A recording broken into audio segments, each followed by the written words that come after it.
The following podcast is going to contain spoilers, along with me, just a regular guy, talking about all the things I love, such as comics, movies, television, music, and books. So yeah, proceed at your own risk.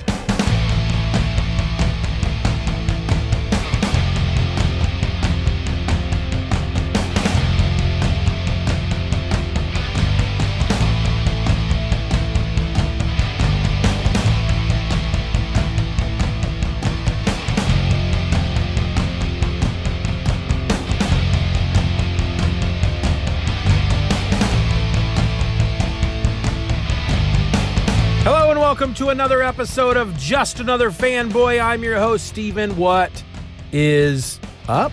What's happening, folks? Today I want to talk about an issue of G.I.Joe. This is a newer version. It's G.I.Joe #1. It just came out last month, maybe September, possibly. I know issue 2 came out in October, which I haven't read yet.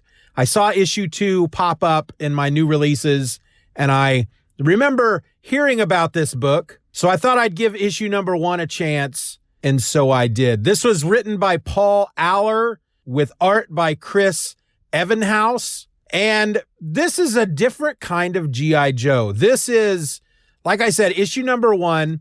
This is a world where, or at least in America, where Cobra has been at war. There's been a war in America, and Cobra is winning.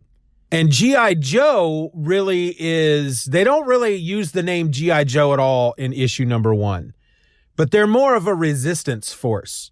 So it's almost like the roles are reversed. Cobra is the main military force. G.I. Joe is the small, well, in this case, we wouldn't call them terrorists. They are the resistance. So as the book opens, there's the front cover shows this kid in a red jacket with a moped, which to me was very reminiscent of Akira with Kaneda in his red jacket and his really awesome red motorcycle. And I kept, every time I would see that cover, I'd look at it and I'd go, that's not at all Akira. That's a kid with a moped. But it really, I don't know if that's what he was going for with that cover. It's not drawn in any iconic way as if any covers from Akira would have been, but that's really what it made me think of. He's wearing a red jacket. I don't even know. He might be wearing red pants. I don't think so, but he's wearing a red jacket with his red moped. We see him from the back. He's not facing us. We see him from the back, and he's looking at a wall in the background, and on the wall in the background are 2 wanted posters, and on each one has Duke and the other has Scarlet. So as the book opens up, this kid, he's like a young guy. He's probably in his 20s, 25 maybe. He is out on the street. It's like he's in this business district. There's a shop next to him. He's getting ready to enter the shop. And then Duke comes running by, just full sprint, knocking people out of the way. And as he runs by this kid, he throws what looks like a wad of paper into the trash can, into the public trash can there on the sidewalk. Well, right behind him are a handful of soldiers, but they're in black. They're wearing helmets with face shields. You can't see their faces, and they're chasing him down. And so the kid goes after him. He wants to see what happens. And they catch up with Duke, and Major Blood is there, but he doesn't look like Major Blood. They're not wearing their outfits like they do. You know, they're not the action figure versions of these characters. Major Blood is there. Duke's on the ground. He's getting ready to surrender. He reaches behind him. He's going to pull a John McClane from Die Hard. He has a gun on his back. And as he's going for the gun, Major Blood shoots him in the head and kills him. Within the first couple of pages, Duke is shot and killed. I got to that part, and inside, I didn't say it outside, but in my head, I just went, whoa. You know, they shot and killed Duke within the first few pages. So the kid goes into the shop that he was going into originally. He works there. He's a delivery boy. And the guy behind the counter makes some comment to him. What's going on out there? And the kid's like, you don't want to know. And he's like, well, here's your delivery. And the kid makes a comment about how when they were running stuff They used to have more deliveries when they were running stuff for the Resistance. And the guy behind the counter is like, well, yeah, we don't do that anymore. It's a different time now. You know, he kind of alludes to the fact that either Cobra is winning or they're about to win. It's like Cobra's in charge now. We can't be doing that kind of stuff. And so the kid leaves with the package. He puts the package on the moped. He goes to the trash can. He finds the wadded up piece of paper that Duke threw in there and opens it up, and there's a flash drive in there. Now, he may have done this before he goes into the shop. I don't remember. I only read it last night. But he makes his delivery because he's back home, and he's checking out what's on the hard drive. And then a woman creeps in through his window, and it's Scarlett, and she tells him, you know, she's there to get the hard drive. And he says, well, I saw what was on it. That's their new communications building or something, right? You know, or are you guys going to take it out? Are you going to attack it? And she says, it's just better for you to forget this ever happened. He goes, no, I want to help you. And she says, she's basically, no, you're not going to help. Forget this ever happened. And she leaves through the window. Well, then we go to this building, and there's a couple of Joes outside, and Roadblock is there. And then some dude, I can't remember his name. I thought he was Dial Tone at first because he's wearing a freaking beret. But I don't remember his name now. It's not Dial Tone. Then there's a couple of them inside, and they're on a mission. One of them, I don't remember any of their code names, but one of them is trying to access something with her computer. And Roadblock and the other guy are outside, basically just they're the lookouts. And suddenly here comes this kid with the red jacket on his red moped, and he's speeding towards the building. Roadblock pulls a gun, and the other guy says, no, he's not Cobra. It's just a kid. And in this kid's hand is a Molotov cocktail. He throws it at the building. Alarms go off. Fires everywhere. Alarms go off. Cobra soldiers come out. And it's the same. It's the all black with the helmets and the face shields. So even the Cobra soldiers don't resemble, you know, the cartoon / action figure original, you know.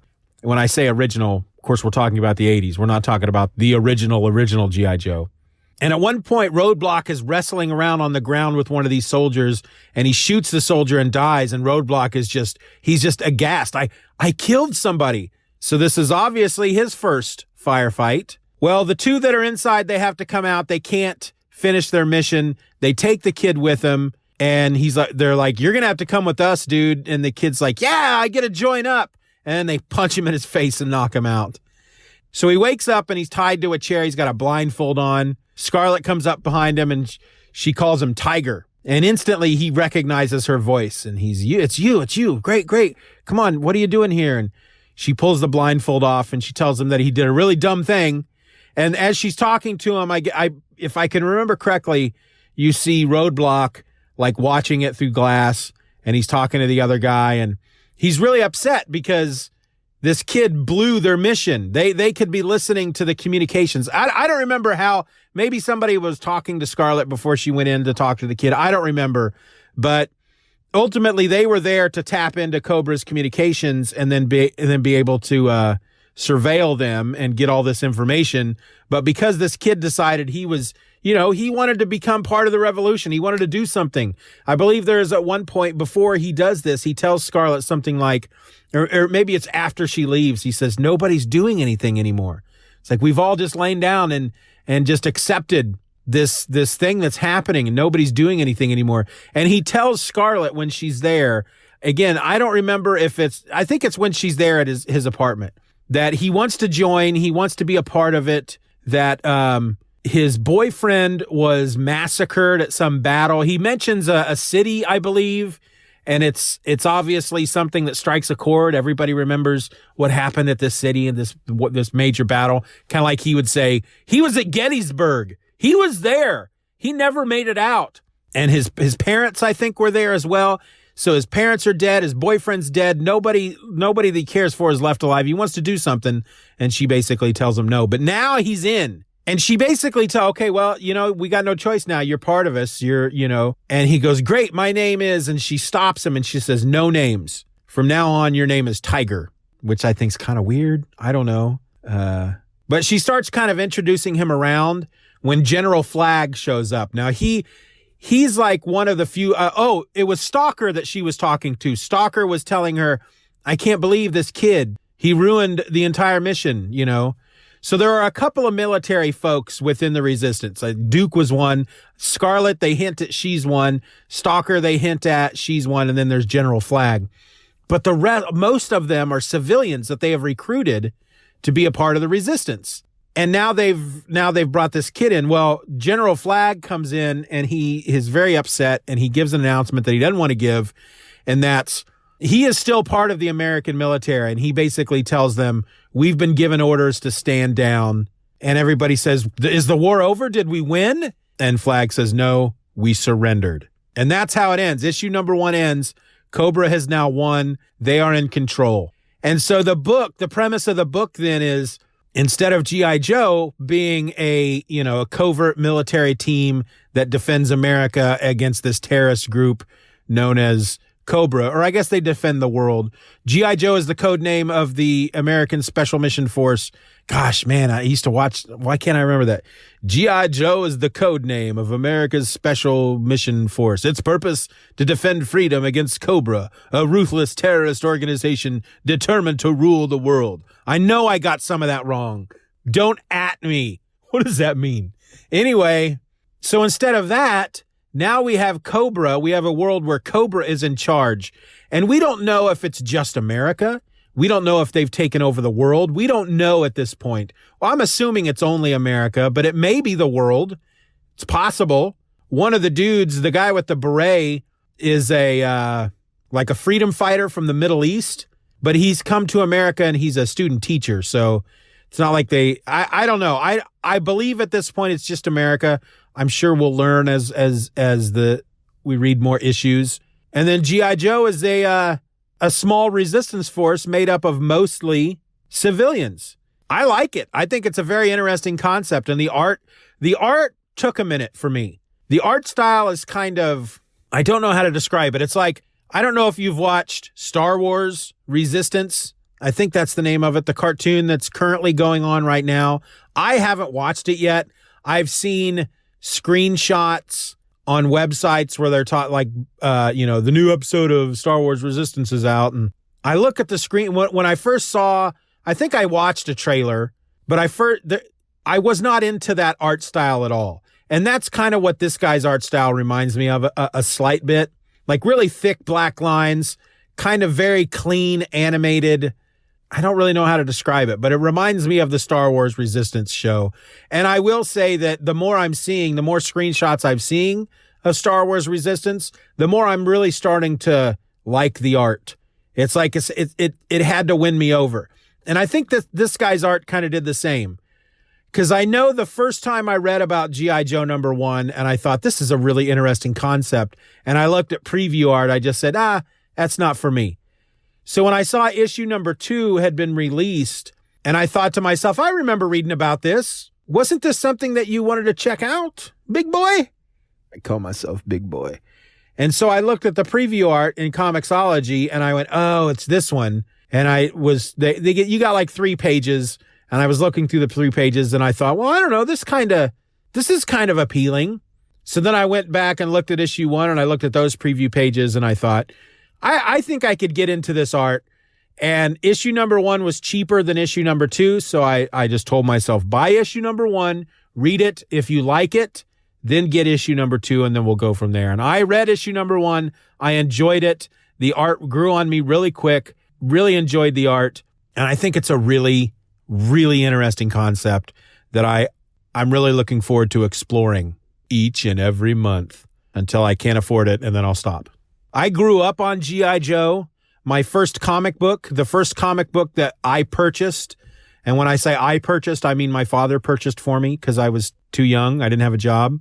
But my first comic book was G.I. Joe. For a lot of people my age, G.I. Joe, which was being published by Marvel Comics at that point, I think for a lot of people my age, because it's true for me, G.I. Joe was kind of the gateway into comics. And that's definitely the way it was for me. Now, I came into G.I. Joe when they were about 30 issues into it, maybe 20 issues. And I know that I tried as I got older and I was collecting regularly, and because I had a job, I tried now and again to get back issues, but I never got a complete collection of back issues. And I recently started reading the classics, the G.I. Joe classics, because I'm fairly certain, I'm about 99.999% positive that IDW owns the property now. It was Marvel Comics, and then I think Devil's Due owned it for a bit, and now IDW owns it. So those G.I. Joe classics are being published by IDW, and they're really weird to read when you get to the covers to each individual issue because they've had to remove the Marvel Comics part off of the cover. So that's kind of weird to look at. It's kind of like those old Wildstorm Image books. Wow, if you look at issue number 1 of Wildcats digitally, it's got the Image portion removed and DC is put in instead, and they didn't do it very well, I don't think. Anyway, what I'm trying to say is, while this book doesn't really hit me with nostalgia because it's not the G.I. Joe that I grew up with, it's nice to be reading a G.I. Joe book again because that's where I started. Sometimes you can go home again, but the home that you were originally in it's been demolished and built differently. That was not at all deep. I'll talk to you later. Be nice to each other.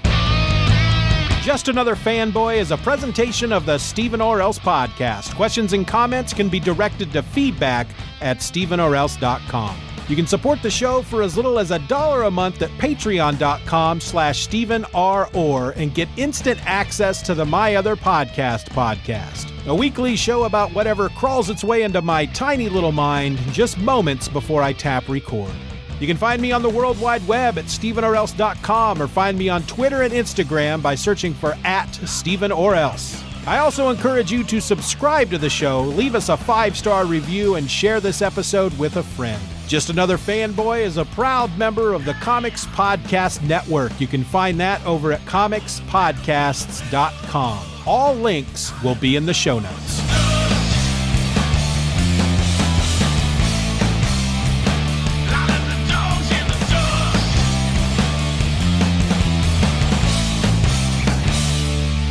Bye-bye, Daddy. Bye-bye, Daddy. Good job.